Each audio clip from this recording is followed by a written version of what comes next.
Hello, everyone, and welcome to Healing Wednesdays and the Circle of 12. Well, what if in the next 90 minutes something would change your life? What if your most profound question, one that many have asked for centuries, is answered within this program? Is there life after death? And is there any proof of this? Interested? If so, then you're in the right place at the right time.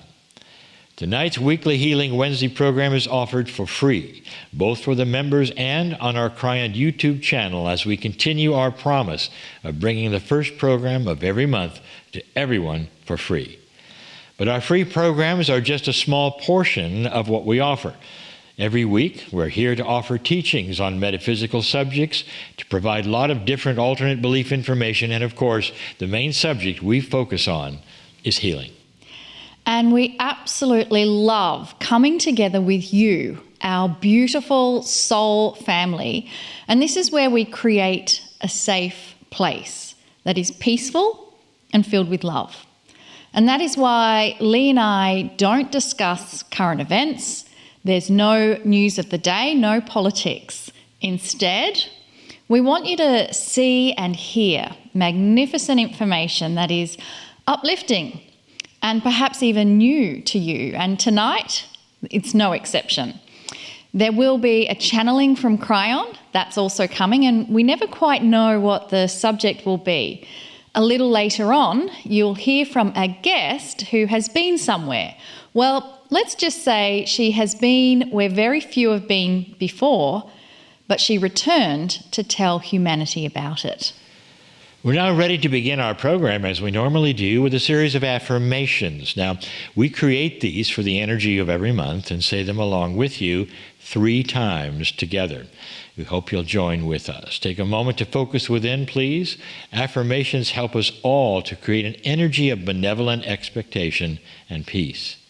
When we say them out loud, we affirm what we see in our own futures, and our own consciousness hears it. It's very powerful. So let's begin. Right now, in this moment, I invoke the power of my divine self.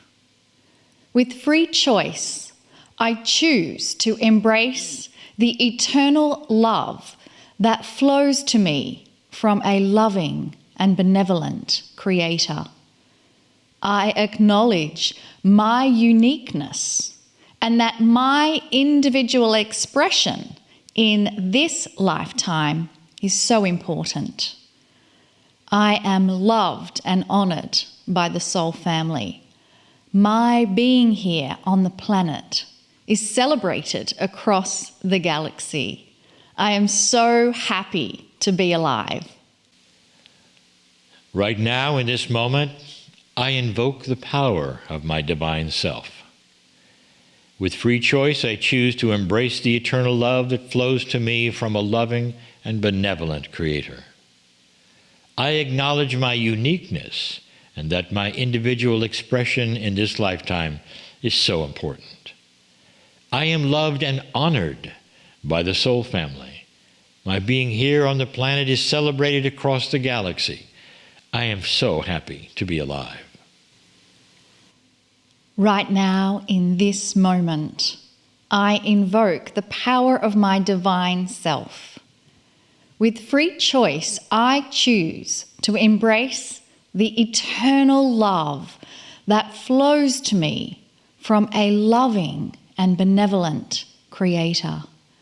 I acknowledge my uniqueness and that my individual expression in this lifetime is so important.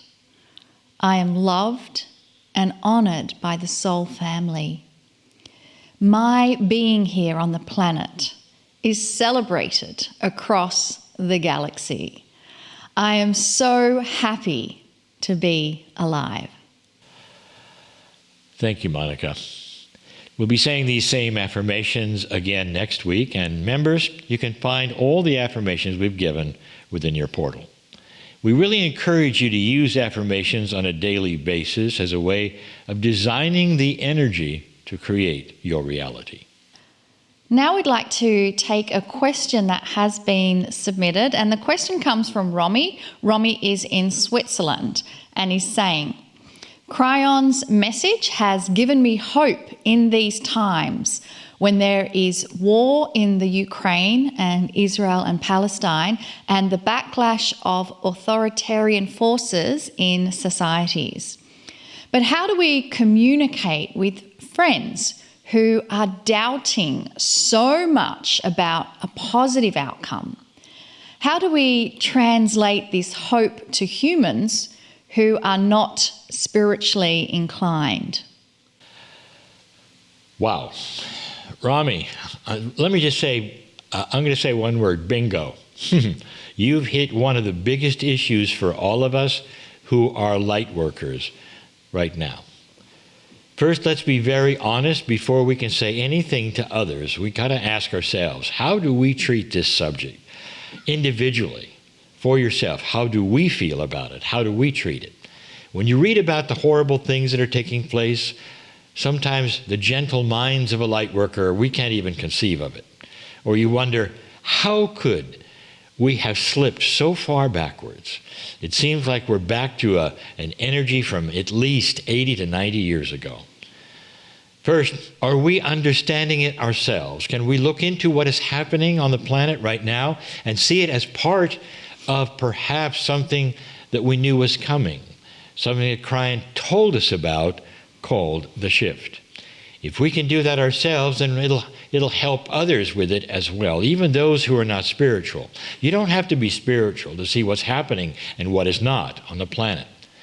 The answer I always give is this one. It's heartbreaking to see how the old energy of the past must be somehow trotted out and displayed for us to realize what humanity no longer wants or will tolerate. The good news, if there can be any in all this, is that the effect of the inhumanity of war being seen right now is indeed impacting governments and cultures worldwide, perhaps in ways you don't recognize yet. And for the first time ever, we don't have all those East-West alliances that normally leap into everything no matter what happens, which has happened repeatedly with an old energy. We don't have that. We're not seeing those past alliances pop up. If anything, we're actually seeing a new kind of alliance. Have you seen it? It's old versus new. It's a bit like those who want to return to the energy of 80 years ago, please raise your hand. Are you watching who is raising their hand? Those are the ones who are invested in war and a very old energy and who want to keep it going at all costs. In all this, we are starting to see what this planet really wants. Many leaders are listening to a wiser group of citizens who never want to see this again, ever. Even in the Middle East, I'm now hearing this phrase, what can we do to stop the train of hate that has perpetuated all of this for so long? Finally, those are indeed the correct kinds of questions. And they're new questions. In your grandfather's world, those were not the questions. Back then, it was more like, how can we eliminate and kill all those people who are enemies? There's a big difference here in those questions, folks. One is a wise question with an answer that could have lasting effects. The other is a war question, a logistic question that has no lasting solutions at all. So what we can do, what you can do, tell people that through all this you see hopeful resolutions that may change things in a far more lasting way instead of a temporary way. So there really is hope for change. Dysfunction, it's defined as doing the same thing over and over and expecting different results. You've heard that before. Wisdom is finding something different to implement that gets positive results, then later refining that process to make it even better. Remember what Kryon told us years ago about the shift that was coming? The shift that's here from Kryon. When you shine a light on a dark world, there are those in the dark who will fight tooth and nail to keep things the same. They need to stay in the dark. This is what we are seeing. It's not a surprise. Kryon told us it was coming. Kryon is telling us that it could change the way we think and the way we do things in the future. And it could start a process that will result in a future peaceful planet. There are many subtle things here as well, like how we select new leaders. That may change. And what we want from them that is different from before. Here's a big one. Suddenly we might just ask, is age in leadership a sign of wisdom, or is it a license to do things in an old way? Think about that. You've heard for years, what if they gave a war and nobody came? This is almost what has happened in this world today. There's hope for our future. And right now, we may be in the last battles that are showing us a horrible energy that we'll never tolerate again. Hope is the answer. And then the advice I always give, stop watching the news on TV and instead get it from reading it from real journalists of your choosing. How about that one? Let's all take a moment to give compassion and love right now to those on this planet who are in real trouble.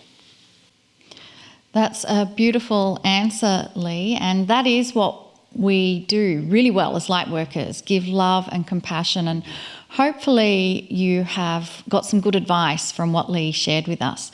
The next question I'd like to take is from Edith, and Edith is in Israel. Edith says, I am so grateful for the green mist meditations. They are pure healing.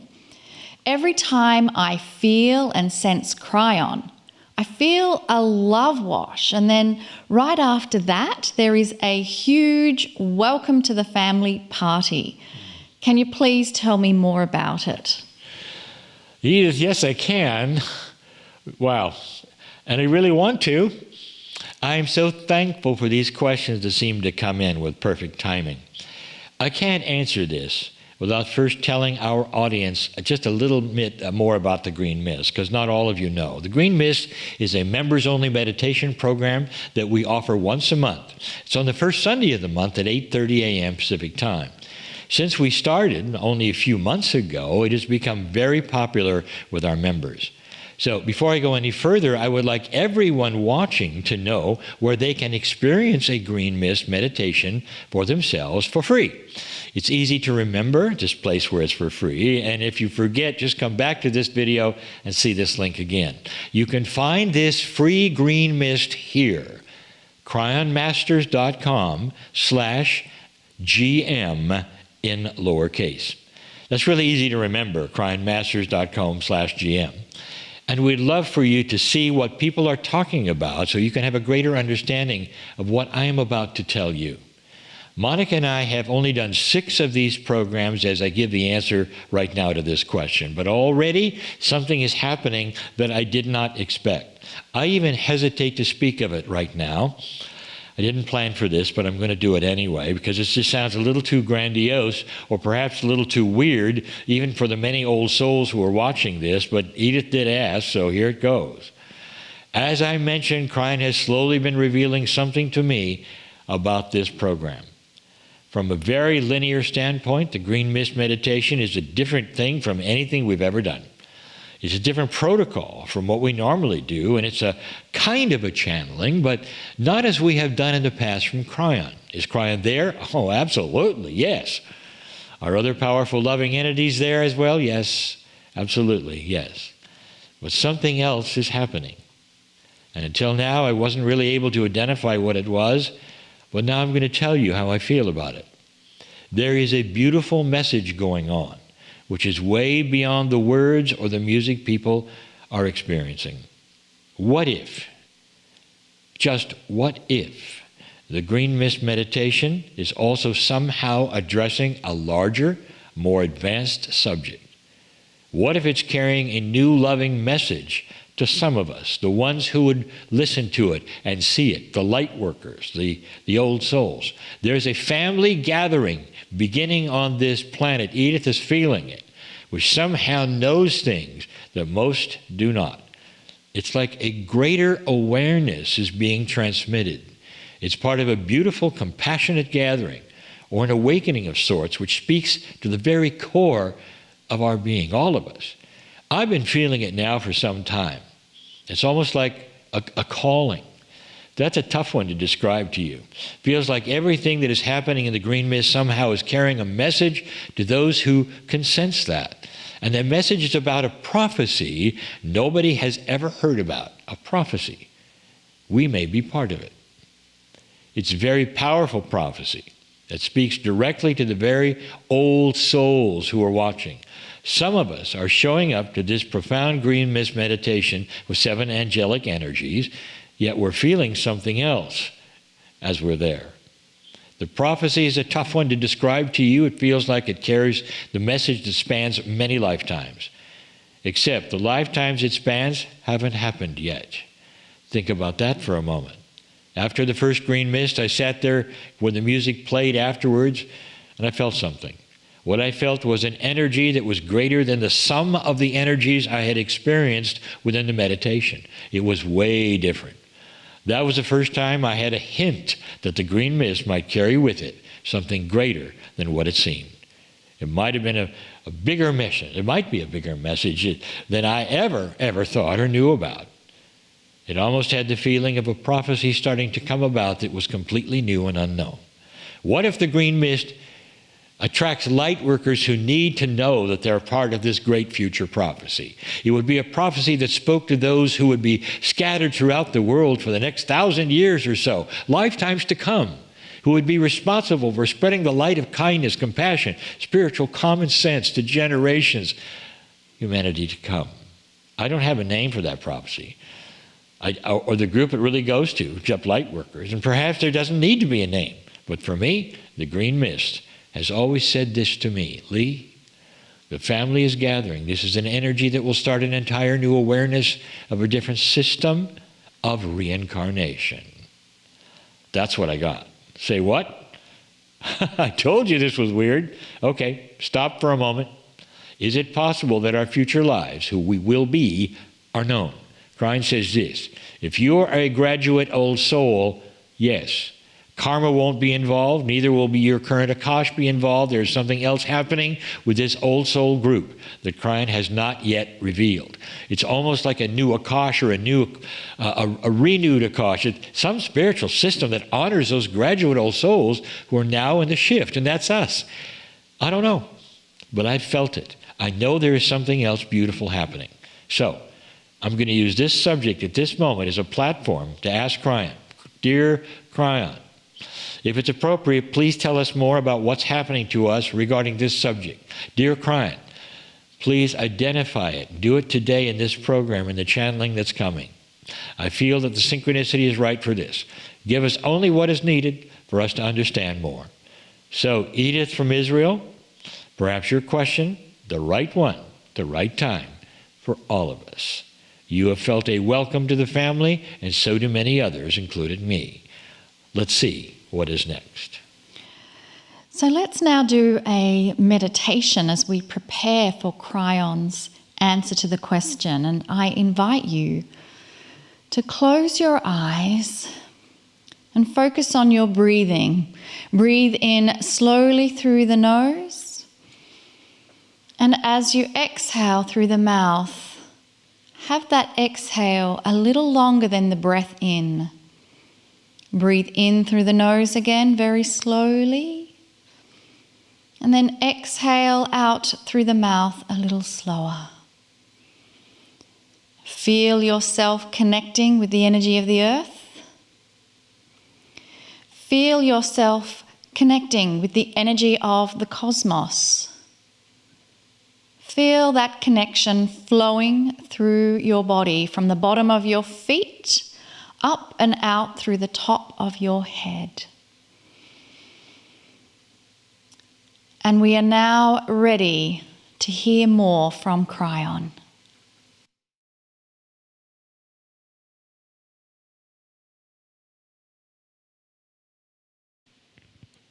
Does the way God treats humanity ever change? Greetings, dear ones. I'm Kryon of Magnetic Service. You have heard it before. God is the same today, yesterday, forever. There is no change. And that would be so. There is no change.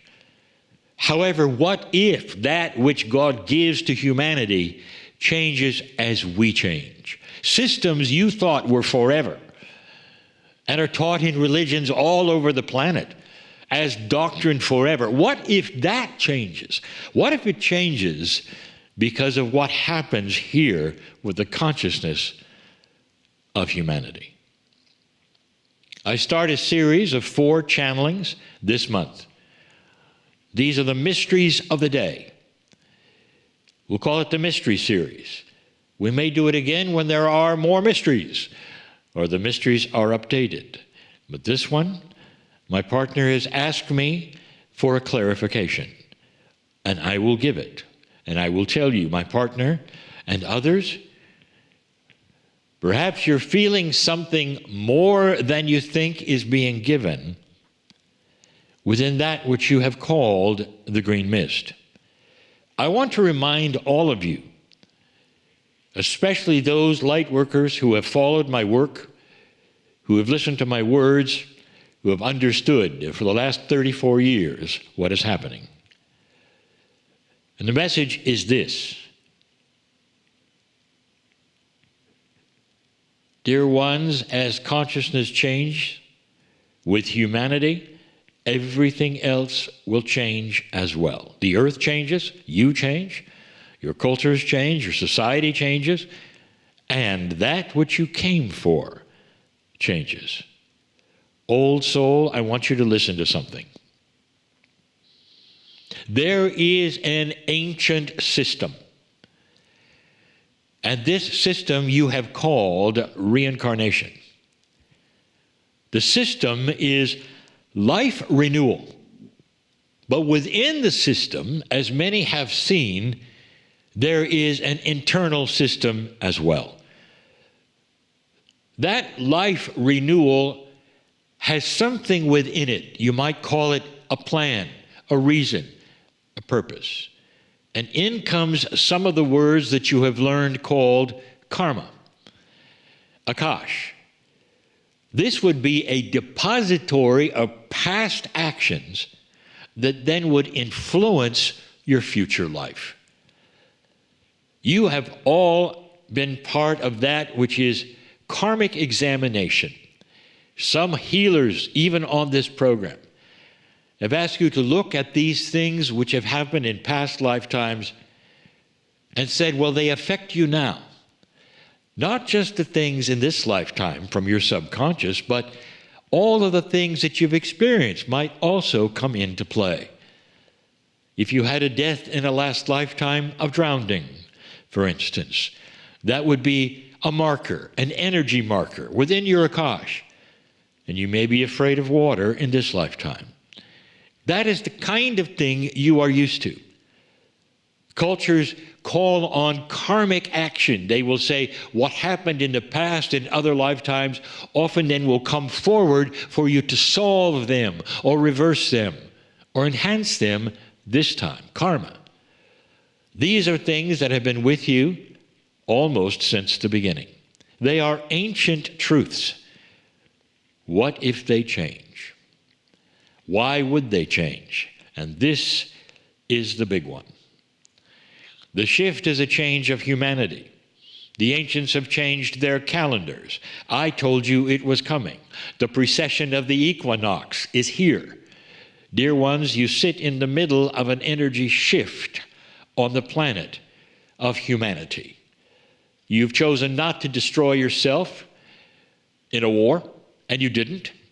And instead, you are looking at war far differently today than you ever did before. It's the beginning of a change, of a shift, of how humans actually work together. And in this, there is a remarkable future at hand. And this future cannot exist with an old system involved, even an old spiritual system. It cannot exist. You don't carry old ways into a new era and expect it to change anything. The old ways must have a renewal. Systems must change. Enlightenment creates wisdom. Dear ones, the system of reincarnation is changing for you. There is a prophecy. My partner is feeling it and has pegged it, you might say. He knows what it's about. I gave him that, of course. It's not on his own. I gave him the information so it would be revealed right now. The prophecy, you might say, is this: that old souls and light workers who are going through the shift are graduate Akashic workers.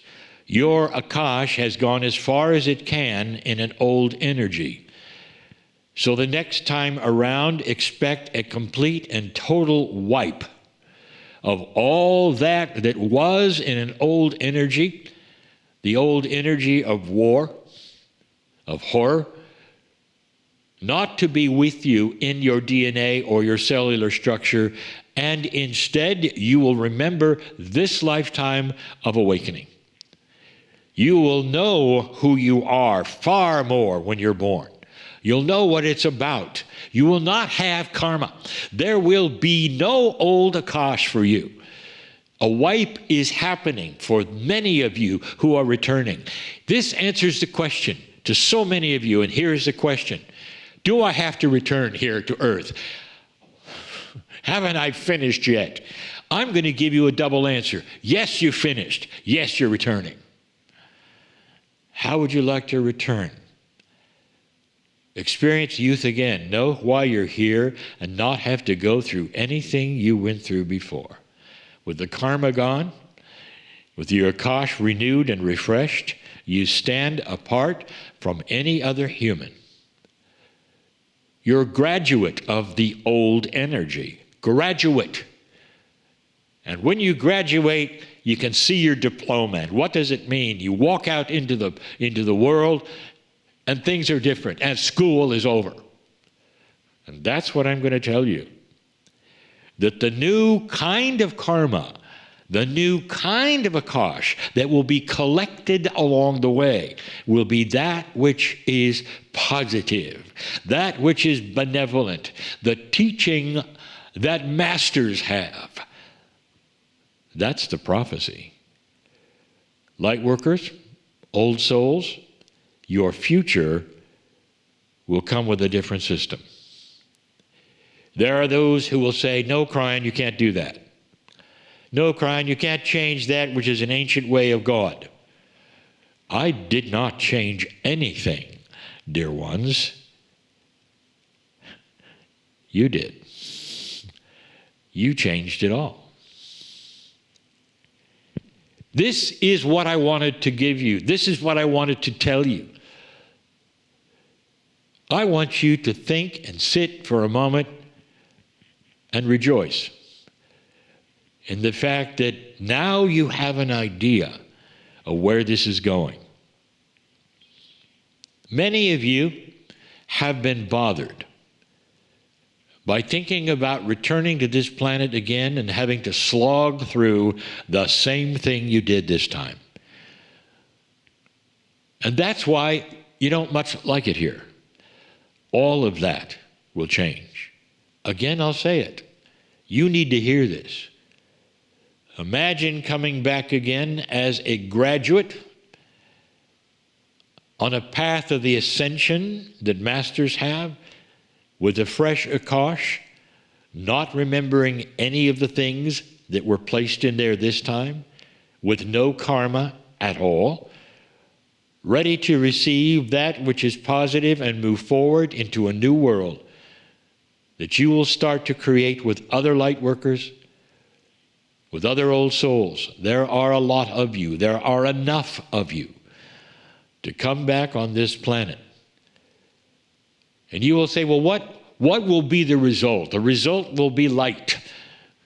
A kind of light that isn't here now. A kind of light that is produced by humanity that doesn't have to relearn anything. A humanity that is not necessarily totally dysfunctional as it has been for hundreds and hundreds of years, where it always returns to the same dysfunction. And now it won't. And you are the key. That is the prophecy. I want you to think about this one. That's a big mystery, isn't it? Can you really have something so different from the Creator? Yes, you can, and you will. You are the hope of the future. The ones listening, I am Kryon, in love with humanity, and now you know why. And so it is.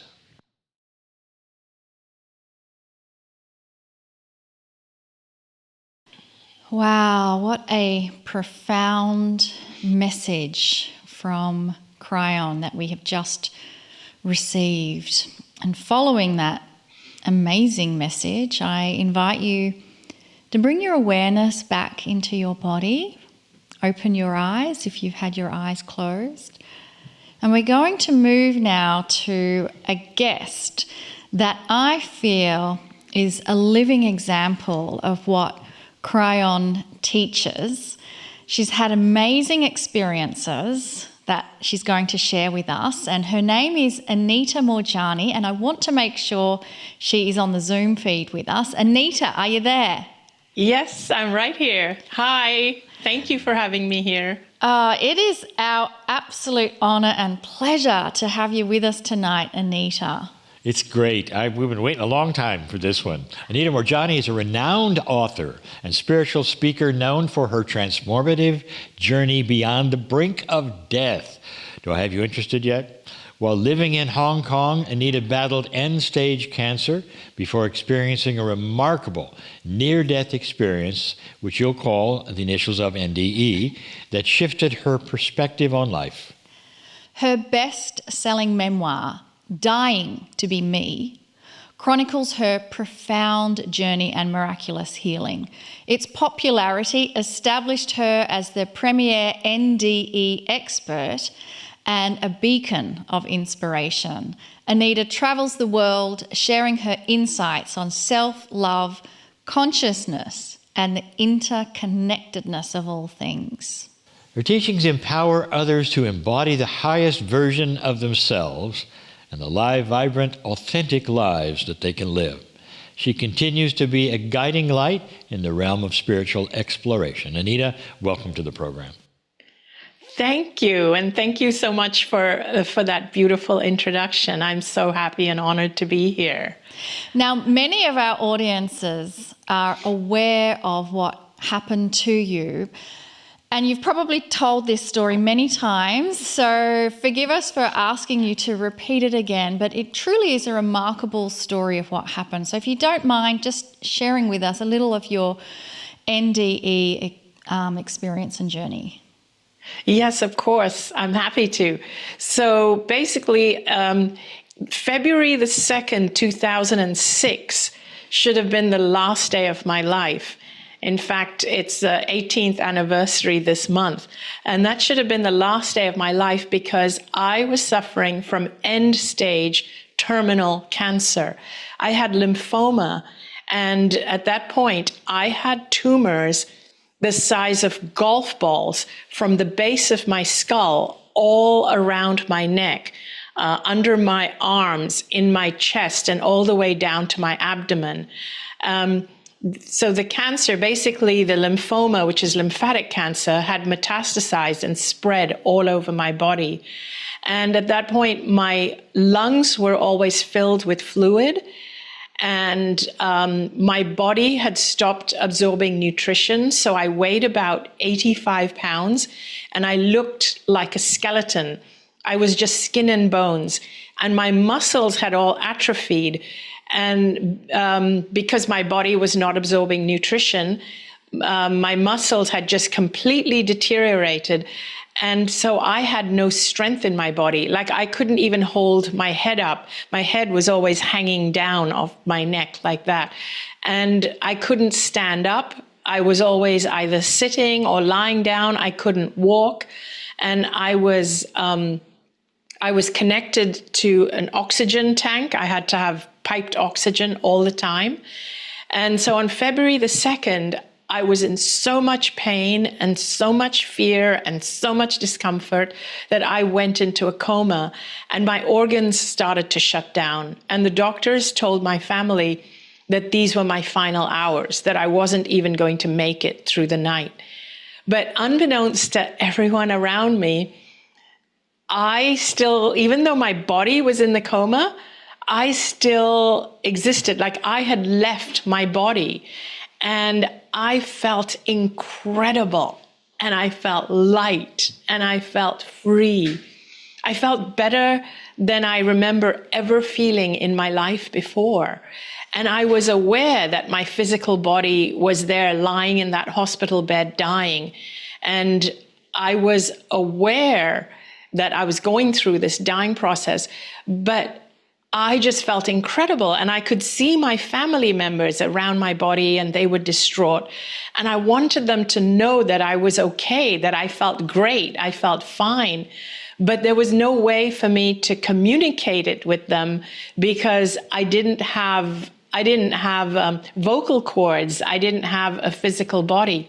Interestingly, even though I was aware of everything that was happening in the hospital room where I was in, I wasn't viewing it all with like we do with physical eyes, because I was out of my body, so I didn't even have physical eyes. It was more like a 360-degree peripheral awareness. I was aware of everything that was going on around me. I was aware that my family were really distraught, and I just wanted them to know that, in fact, I was feeling better than I've ever felt in my life, and I was feeling free. And I started to notice that I was feeling this feeling of just unconditional love, like I was enveloped in a feeling of unconditional love. And I started to move further and further away from what was happening in the hospital room. Now, so much happened in that time because I was in the coma for 30 hours. So I can only give you a short synopsis here. But what I want to tell everyone, or what I want to tell you, is that the love I felt on the other side was so incredible. It was so incredible. And I reached a point where I was given a choice as to whether I wanted to come back in this physical life or to continue over there. No part of me wanted to come back because I had been suffering here. My family was suffering. My body was dying. There was no good reason for me to come back. But it was at that time that I started to enter this state of clarity where I started to understand why my body had got the cancer. And I started to understand that now that I knew this, if I chose to come back, my body would heal. And I understood that I had a purpose which I hadn't completed yet. I understood that my husband and my purpose was linked. And it was really my dad who I met on the other side, my deceased father, my dad, who encouraged me to come back. And he said that I need to go back and live my life fearlessly. And so that was when I started to come out of the coma. I made the choice to come back, and my eyes and my physical body started to open. As soon as I made the choice to come back, I felt myself coming back into my body, and my physical eyes started to open, which surprised my family. But the doctor said that I was still in critical condition. Now here I started to talk about things that I had seen that was going on while I was in the coma, which surprised everyone.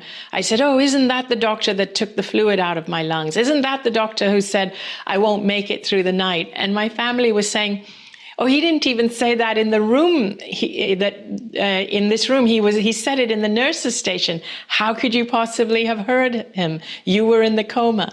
Anyway, the doctors told my family that I was still critical. Don't raise your hopes just because she's come out of the coma. But within 5 days, the doctors noticed that my tumors had shrunk dramatically. They could feel that they had shrunk visibly. And in 3 weeks, they couldn't even find the tumors. And in 5 weeks, they let me go home from the hospital to live my life cancer-free. And here I am today, 18 years on. How extraordinary. And the part I love the most. This is the story I'd love to hear over and over. Yes. This is a story of victory. I love this. And that you were so enveloped in love. And I have to ask a question, because Of course. there may be others who have seen programs that I know exist out there that show people's NDE as a very terrible experience. And so my question is, what was your kind of belief system before this experience as to what happened when we expired in this physical body?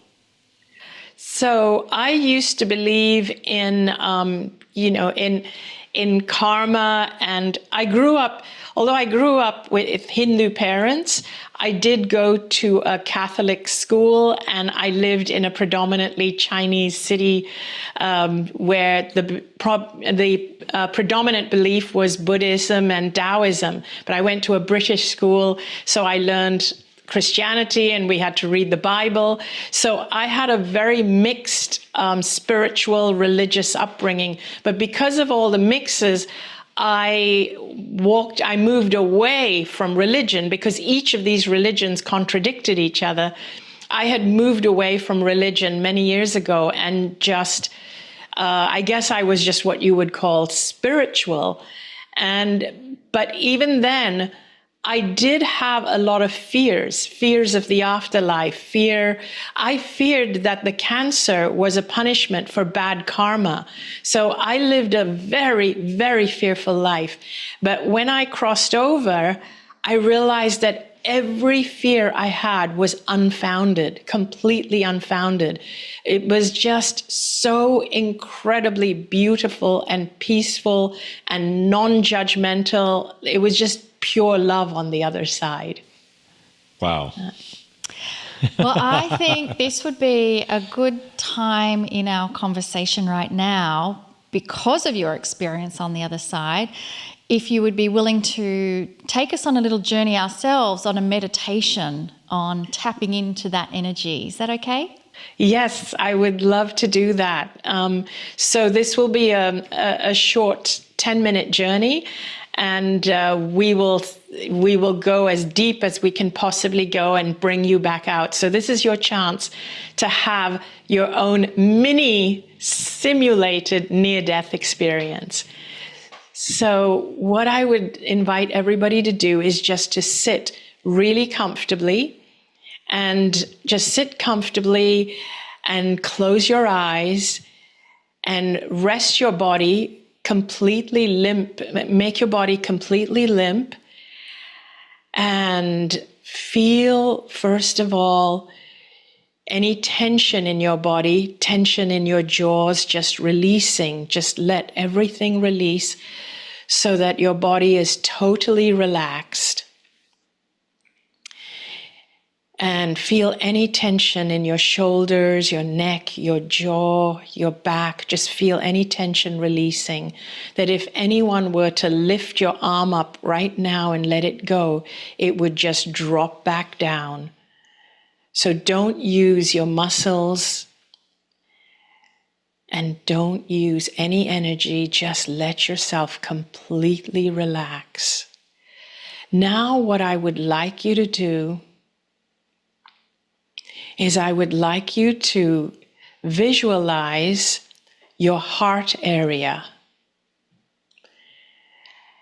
And I would like you to see your heart area bathed in a beautiful light, just a beautiful, beautiful, bright light, and allow that light to take on any color it wishes, whether it's indigo or gold or white, whatever color it wishes, or a combination of colors. But this beautiful light is bathing your heart area. Now watch this light growing so that it fills up your entire chest cavity. And now watch this light continue to grow, and it gets brighter and brighter. And as it gets brighter, the glow becomes bigger so that now it extends beyond the perimeter of your physical body. It extends beyond your body, so it's actually forming an aura all around your body. And watch it extend even bigger. This is your spirit, your soul. Your soul is actually huge. It is the part of you that has always lived and will always live. It is more powerful than your body, and it is stronger than your body. It is your life force energy. And watch this now getting bigger and bigger so that it's bigger than the room you're in. And now it's bigger than even the building you're in. That's how big it is. Now I would like you to see this soul. Allow it to get as big as you wish. It can even be as big as the city you're in. And I would like you to see this big ball of light, bright light. I would like you to see it start to float up and up into the ethers, into the heavens, up way above this earthly plane. See it float up and up. And as you look down, you can see the earth getting further and further away. I would like you to see it float up into higher and higher realms and energies. You are now moving away from the denser energies of this physical world. You are leaving behind the fears of this physical energy, of this physical world. You are leaving behind your worries, your pain, your stresses, your physical aches, your illnesses, your diseases, your relationship problems, your financial problems. You're leaving all of that behind because you are now this beautiful, bright ball of light, huge ball of light, which is your soul that has lived before and will always continue to live. You are now this ball of light that is moving into the ethers, into a higher and higher form of energy. And as you move higher into the ethers, you start to notice that you are surrounded by other beautiful balls of light. And you start to recognize that these are beings, these are light beings, these are souls. These are souls that have lived lives before. Some have lived lives and some may never have lived a life, but you recognize that these are either your deceased loved ones, or they could be ascended masters. They could be guides that have never taken on a life form. But as you become aware, you notice that there are more and more of them around you. And they are rejoicing your transition into this sphere. They're rejoicing that you are now joining them. They are so happy to be with you. And there are so many of them to welcome you. And they surround you and envelop you with love, just pure love, unconditional love. And as you are bathing in this beautiful light and this beautiful love that they are just surrounding you with and enveloping you with, they want you to know that they have actually always been with you. They want you to know that even when you didn't realize it, they have never forsaken you. They have always been with you, guiding you, trying to communicate with you. They want you to know that you have free will, and so they cannot force themselves on you You have to open up to them if you want to hear their messages. But they are always there. They want you to know that you never need to worry about disturbing them or bothering them or calling on them too much. They love it when you call on them because it's part of their evolution too. It's part of their mission too. A big part of their mission is to raise your energy field, to help raise yours and the planet. So anytime they can do that for you, they're there. They want you to know that.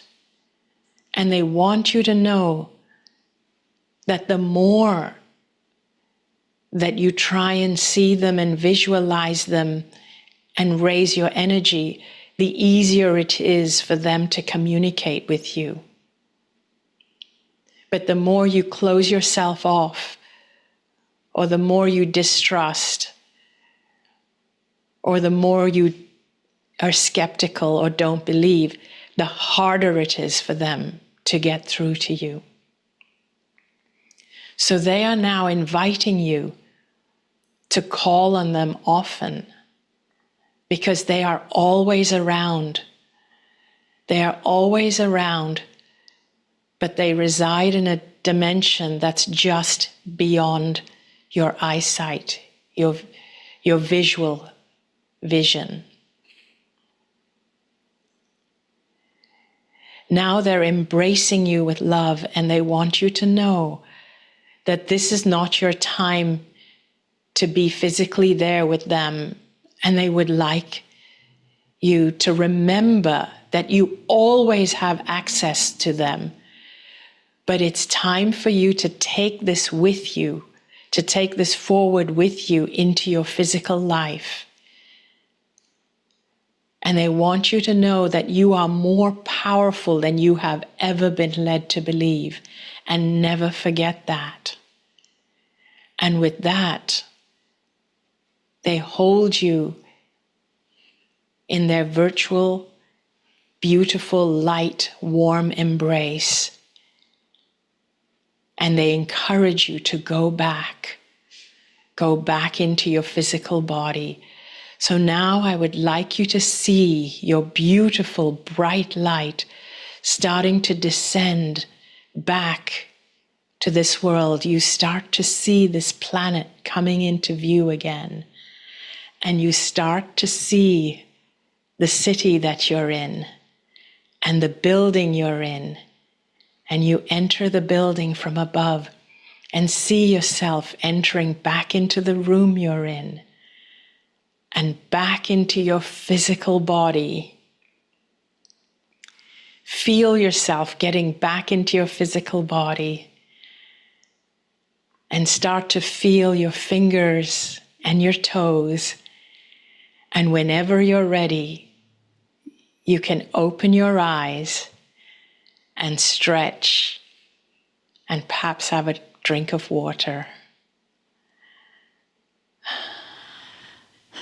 That was exquisite, Anita. Thank you for that magnificent journey. I think it's a beautiful perspective that you bring on taking us on that journey. I really felt the experience you had of being surrounded by even your deceased father with so much love. It's so present with you. You should also know that this is, I would say, the basis of the Circle of 12 meditation we do, which is we take people to their soul, and they experience just what you described. So you're really right on with all of that.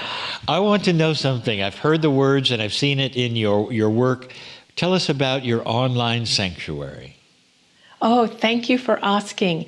So this is my online platform where we invite people to join. It's a membership where we can do things like exactly this. I take people on 40-minute journeys. And what we do is we ask our guides for assistance and guidance. And everybody gets unique guidance. They get what they need to hear for their journey, whether they're going through relationship issues or health issues. So we take them on a deep journey where they can ask their guides or their deceased loved ones or ascended masters questions about why they're going through what they're going through, and they get the answers they need. Something that came up for me in that wonderful journey meditation that you gave was the phrase that we are powerful, and those who work in the metaphysics, we're aware, and Kryon says we are powerful, but it occurred to me that there may be some people who are not quite sure of that definition of power. I certainly feel it and intuit it in the way that it comes from spirit. But in your understanding, how would you explain to someone that power of, to me, it's the eternal soul is the real power, but from your words, how would you describe our own magnificence and power? Well, I love that question. So I give people two perspectives, and it really depends on which one, depends on where they are in their journey, spiritual journey. So first of all, the spiritual perspective is that you are more than your physical body. Most people in this world, in this space, this three-dimensional life we live in, are taught that we are a three-dimensional physical body, and you're not encouraged to explore anything beyond that. So we believe that when we die, or we think that this physical body is all there is to us. So from the spiritual perspective, being really powerful means that in actuality, you have a soul that has lived forever and will continue to live forever. And it lives way beyond your physical body.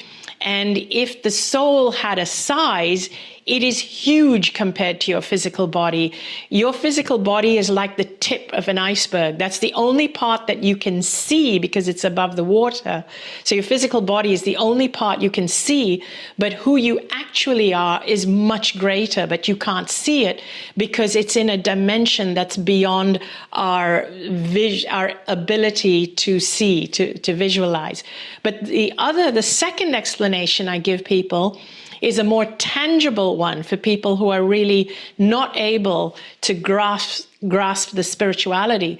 The tangible one is that right now, the way we live our lives is as though we are victims of everything that's happening to us. We are being bombarded with fear-based messages all the time. And we think that we are victims of our circumstances, victims of our culture, victims of poverty, victims of things like illnesses. We think, oh, that illness happened to me, and oh my God, this person's going to be president, and my world is going to be shaken upside down, and so we're victims of everything that's happening on the outside world, and so we get stressed and we get fearful, and we're like running around trying to change the physical world. What I want people to know is that you are not a victim. You have more autonomy over your life and the life that you are creating, that you are living. You have so much autonomy over that life you are living, but you haven't been told that or taught that. And realizing that actually you have a huge part in creating your life, not the president, not the mainstream media, not the news. None of these people have as much control over your life as you do. And when people start to realize that, and when they realize how they're creating their life and what they're doing to create the life, so even if they don't like their life, they are hugely responsible for what they've created. So once people realize that, they start to realize how powerful they really are. And it doesn't mean it's your fault if you have a life that you don't like, because you couldn't help it, you didn't know it, things happened to you. But it does mean you can take responsibility, you can take charge, and you can change it. I think everything you've said is so much in alignment with Kryon. It's a great wrap-up, I'll tell you. Wonderful. It really is. And Yes. if you want to connect with Anita and check out her online sanctuary, her website is anitamoorjani.com. And I really encourage all of you to go and have a look. I can't believe it's at the end of our allotted time for this Yeah. conversation. You have so much wisdom and knowledge to share with us, Anita. Truly, it's been an honor, and we want to thank you from the bottom of our hearts. Oh, thank you. I really loved this time with you, both of you. I love your energies, and it's such an honor to be here. Oh, well, we have been blessed indeed. You really have. Thank you. Thank you. And so we're going to take a short break. Please go and have a look at Anita's website, and then we'll see you back here for the Circle of 12.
Welcome back to the show, everyone, and thank you to Anita.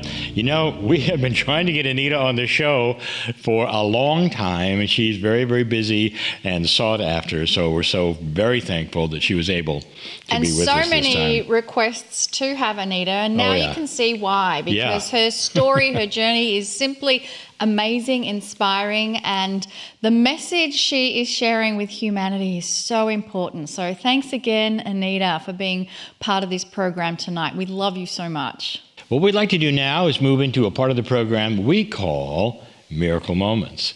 It's about celebrating the miracles of others, and it's about connecting and sending love and compassion to those who are asking for a miracle in their lives. I want you to know that the energy of compassion and prayer for others is powerful. Group prayer works, and many of our members have told us about the miracles that they have received. In a moment, we're going to send love and compassion together as a group for others. But before we do it, I'd like to ask Monica to share a miracle moment which has happened to one of our Circle of 12 members. So this miracle moment comes from Gabrielle, and Gabrielle says, I have done the Circle of 12 meditations many times. The more I got acquainted with entering and experiencing my soul, the more awareness I received that I am in charge here. Today, after listening to a Circle of 12, I made the decision at the end of the meditation that I wasn't going to leave this time. I would simply stay in my soul. I have remained in peace, serenity, and love. So awesome. Well, I think you're awesome, Gabrielle. Thank you for sharing that amazing miracle with us. And you are actually putting into practice everything Kryon wants us to do, because at the end of Circle of 12, Kryon often will say, stay, stay, stay. And that's the invitation that you stay in that energy and bring it back with you. So congratulations. Well done, Gabrielle. You are such an inspiration to all of us. So we mentioned before that group prayer works and it can help others. And there are many within the Kryon family and those particularly who are part of the Healing Wednesday program who are requesting prayers of help for either themselves or someone we love. And I would like to invite all of us to send love and compassionate energy to those who have asked for help. So it's very easy to do. Even if you've never done this before, it is so simple. I invite you to close your eyes and soften your breathing. Relax every part of your body. And as you soften your breathing and relax your body, there is a message and a signal that is sent to you that you are in a safe place right now. Right now, you are being connected and joined with many other beautiful hearts and souls coming together with an intention of helping others. And with this intention of coming together and helping others, there is a wonderful field of coherence being created. You alone are so powerful. And when we join together, that ability is amplified.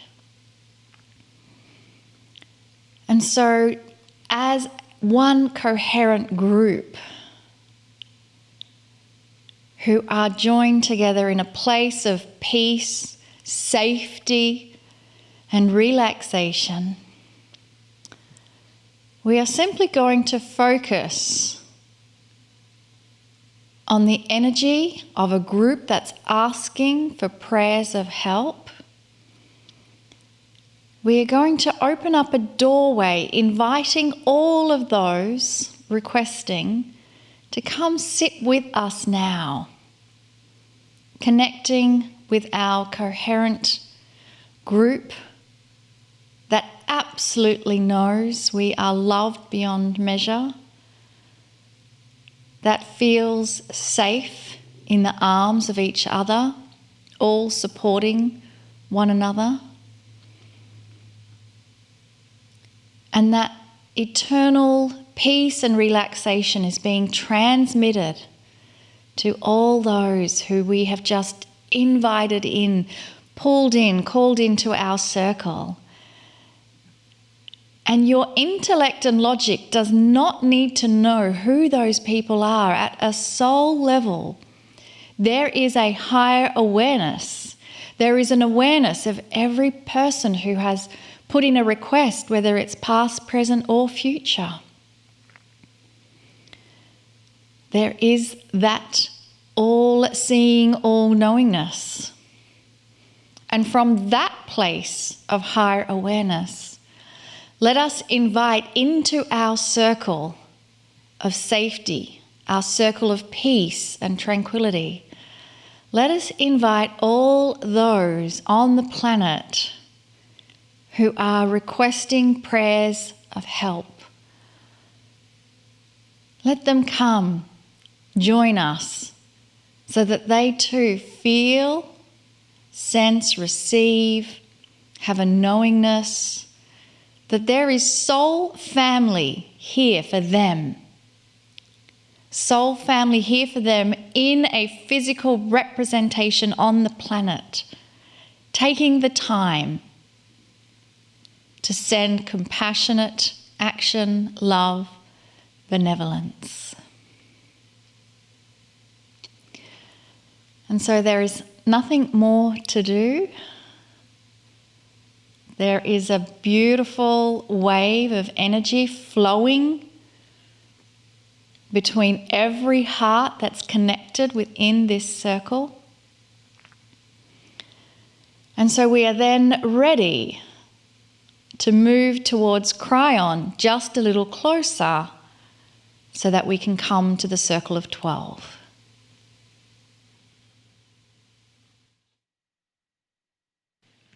Greetings, dear ones. I'm Kryon. Come a little closer. Come a little closer and listen more to who you are. Have you ever asked that question? In an esoteric, metaphysical way, spiritual way. Who am I, you might ask? I'm going to talk about that in this circle of 12. But I want to make certain that all of you listening now have also listened to the channel earlier today. This evening's program contains a channel, and that ties in to this circle of 12. The channel talked about something that was new that was happening. It talked about a newness of a system that is ancient. It's a spiritual system. It's a beautiful one. It involves all of the ancestors as well. You might say it's the way things work. And we want to then continue on that theme and make some introductions to you yet again. Because the circle of 12 is not necessarily a channel of information. It's a time when we speak to you. I as Kryon, your soul together with that of others, going across that mystical bridge, you might say, a metaphor of moving into a sacred place, and things are revealed. The circle of 12 becomes a revelation. It becomes a healing place, if you wish to call it that. A focus that is different from a meditation, that is different from a channeling. The circle of 12 is unique, and we wish to take you there in just a moment. Could it be, truly, could it be that things change in a spiritual way when you've been told forever that which the Creator does is always the same? The answer is yes. It has to change. And it changes because of what the human being allows and does. A little while ago, I gave you information, and I said this, that you cannot take an old system and pull it into that which is a future energy and expect it to work. It doesn't. The reason this is so startling for many of you is there's never been a future like this. There's never been this kind of swift change. Swift, and I mean only through that which is a group of 30 or so years and a precession of the equinox. This 36-year window that you are now in and have been in is a very fast kind of change.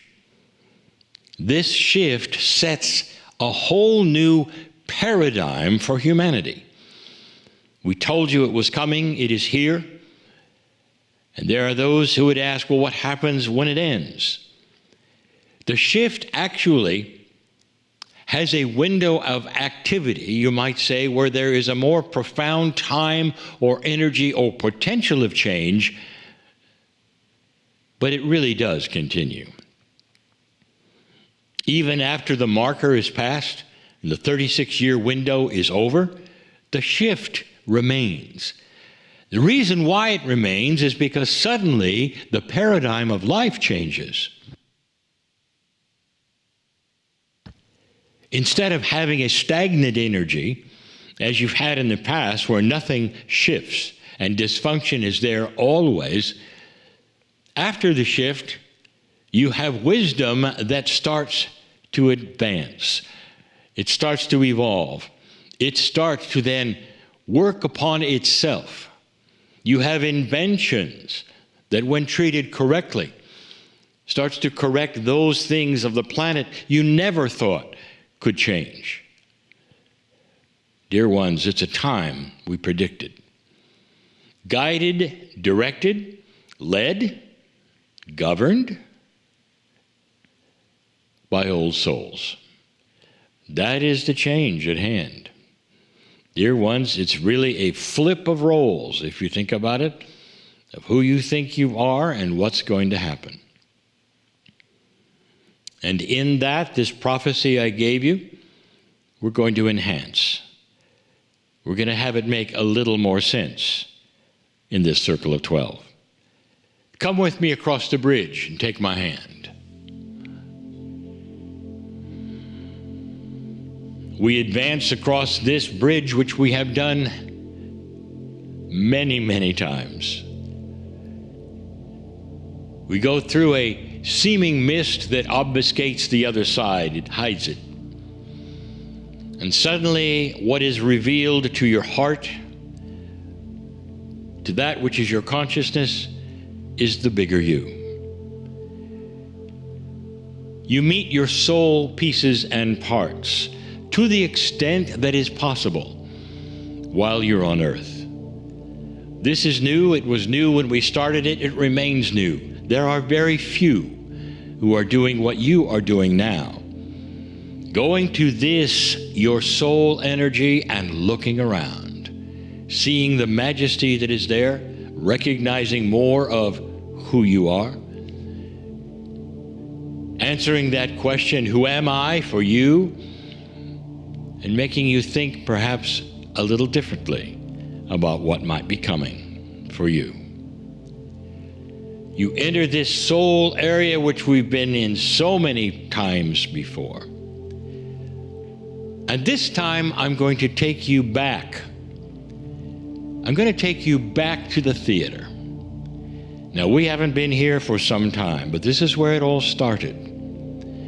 This is where I showed you some things, and you met some people who we're going to meet again, that you've met several times in this series of the Circle of 12. And I want you to enter this theater in the round, where there is seating all around it. And the seating, well, it's filled. It's filled with those who have sat and waited for something. They've waited for tonight. You go down a set of stairways and up onto the stage in the round, this theater in the round. There is a chair there, and I invite you to sit within it. One of the interesting things in this theater of the round that I haven't really discussed before, it rotates. It would have to for you to have all of the audience present itself in front of you instead of behind you at certain times. It rotates slowly so that you will be exposed to those all in the circle who have come to see you. This circle of 12. The 12 representing the structure of the universe, the sacredness of all things. You are here for a reason. Dear ones, I gave the prophecy to you earlier. This is the last lifetime you will have with the Akash that you have. Did you hear that? This is the last lifetime you will have with the karma that you might have brought in. This is the last lifetime that you will have to then put up with all of the energies of learning things again because you didn't learn them the first time. That is an old system, and it starts over now. Even as you sit here with this recognition and this belief of the prophecy I'm giving you about you and who you will be next time, about a karma which starts over, there is none. It's erased. About an Akash, literally, that reinvents itself and does not come in with you and begins again. It has to. It's filled with horrible things. It's filled with old lessons you don't need anymore. You come in fresh. You don't have to learn what you learned before. You come in knowing a whole lot more of who you are. Who is in front of you? I want you to meet yet again your past lives. And they're all sitting in front of you. Some of you have a lot of them. Some of you have fewer. But old souls in general have enough to fill this theater. You've been there, you've done that. Every single body in the seat is you, a past you, everyone. But tonight, they have their own personality. The you that used to be is sitting in the chair. The you that used to be is here to say goodbye. They're here to say goodbye. Because these are the ones, these past lives which are you in the chair, that you will never experience again. When you arrive the next time, they're gone. They don't exist in a history that is spiritual. They don't exist even within your soul because you have moved past them, way past them. And tonight, they're here to reminisce. Remember when? Isn't it great you don't have to meet me again as you look at yourself in that chair that went through so much horror and misery and death? There are so many there in the chairs that said, do you remember what we went through? Do you remember what you had to learn? There are a few very small children in the chairs. You know what that means. You died before you got going. And you had to give a lesson to a group of parents who are probably also light workers that will not have to have that in their Akash either. The ramifications of what is happening right now goes way beyond your soul. It's the soul family that is also involved, dear ones. How do you like it so far? What's it like to say goodbye to yourself? An older self, an old energy, one that will not be part of the future of you. The stage starts to rotate and various members start to stand up and they say goodbye, good riddance, and others, They say, remember the good parts, you'll get them again. But I won't be there. Slowly, as this stage turns and you start having the revelations from those in the audience who are you, who are your past lives, that they are really, truly saying, we're not going to be here next time around. There is this feeling of rejoicing. They are the ones rejoicing because they are you. And they're saying, this had a reason. You are graduating from this Akash. We will not be with you next time, but the we is you. Think about it. Rejoice. They are rejoicing. And then they start to burst into applause. The applause grows. The cheering is there. It's gone from a goodbye to a hello. It's graduation. You made it. And you are part of a new earth, dear ones. Can you see that? Can you say goodbye? And can you say hello at the same time to who you will be? There'll come a time when these chairs will be filled yet again with the new yous, the ones from a new age, the ones from an earth you have changed. Dear ones, this is really significant. This is the time I told you about, the time that would be the results of the shift, the results of you in graduation, planning a new earth, and now you know how. It's going to be done without the past interference, none of it, only the future. Now you know why I'm in love with you. I want you to stay and listen to more stories. Stay and enjoy the graduation. Stay and enjoy the goodbye to an old energy that never will visit you again. Truly, and so it is.